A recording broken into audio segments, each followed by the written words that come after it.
Rewind. I'm Naomi. Don't use that.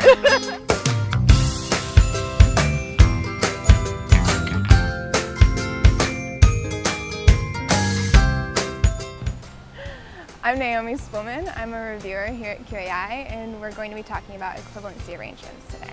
An equivalency arrangement is an agreement met between two different governing bodies that may have different organic standards, and it allows for the movement of products more easily without needing to certify to these multiple standards. These agreements are met after the two governments perform a gap analysis to determine where things might align and where they might differ, and those are called critical variances, the items that will differ. The two markets that U.S. operators sell into most frequently are Canada and the EU, so we have critical variances with those two standards.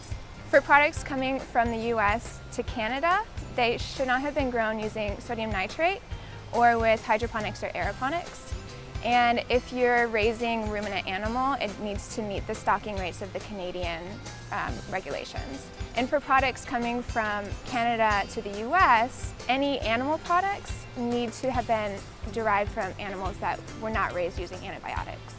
So for products to qualify for the US and EU equivalency, they need to be coming from either the US market or the EU market, meaning they were last produced or repackaged in the US or one of the 28 EU member nations. For product going from the US to the EU, it really only applies for apples and pears, and they need to be grown without antibiotics. And for products coming from the EU to the US, it's the same as with Canada. Any products that come from animals need to be from animals raised without antibiotics. The labels must adhere to the destination market's labeling requirements.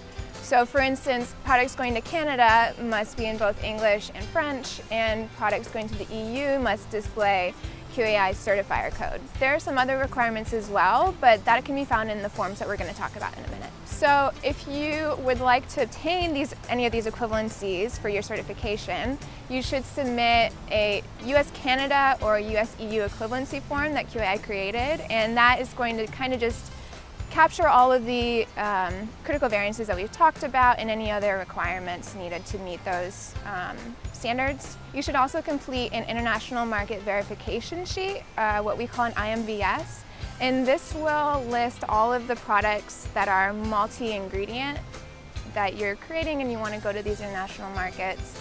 If you are an operation that uses a SERPI, a DTIPI, a post-harvest product profile, or anything else, that information is already captured on those forms, so you wouldn't have to complete an IMVS in addition to that. You'll also need to submit the compliant labels like we talked about earlier, and documentation that shows that the ingredients used in those products comply with the critical variances. So that might be a certificate that lists the ingredient as US-Canada equivalent.